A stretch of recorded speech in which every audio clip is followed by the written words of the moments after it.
Before I could react, Darth Vader, who I just noticed sitting at the end of the table, stood up, walked over to me, and held his hand in the air. I stared at Darth Vader, not sure what to do next. But when the Dark Lord of the Sith offers you 5, you give him 5.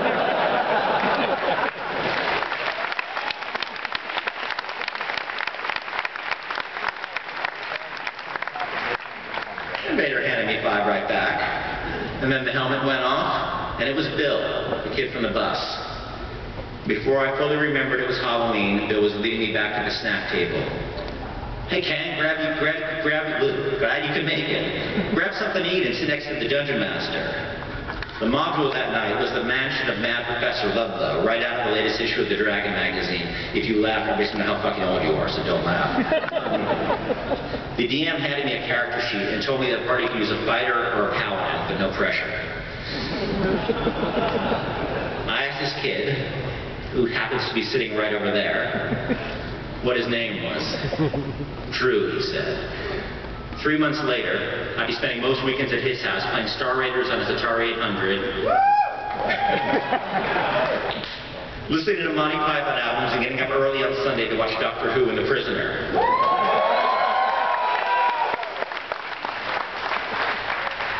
Drew had cable TV, a subscription to Starlog and Fangoria, and a table dedicated exclusively to the painting of Ralph Arthur Dungeons & Dragons miniatures.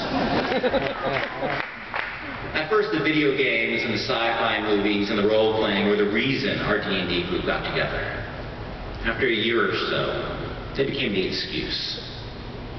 It took me around 14 years of searching, but I finally found my tribe.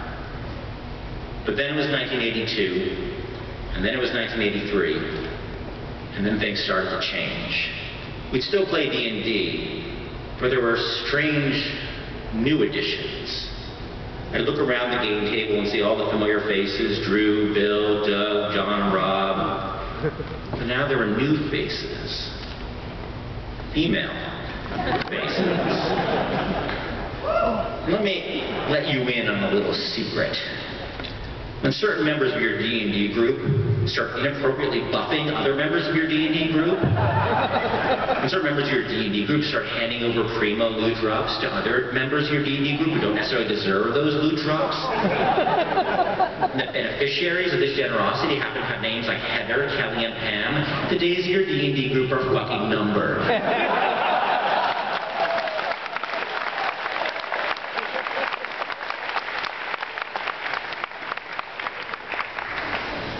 After a short while, even the core activities of our tribe came under the assault of the fairer sex. The core activities of our tribe came under assault by the fairer sex. Well, one Saturday would guarantee an expedition to the barrier peaks or a return to the planet of the apes. I might wake up to find that something else was now planned. Ice skating at Heather's grandmother's pond, perhaps. Or Christmas carols and hot cocoa in front of a roaring fire at Kelly's house. And before long, the group began to splinter into atomic pairs of lovebirds.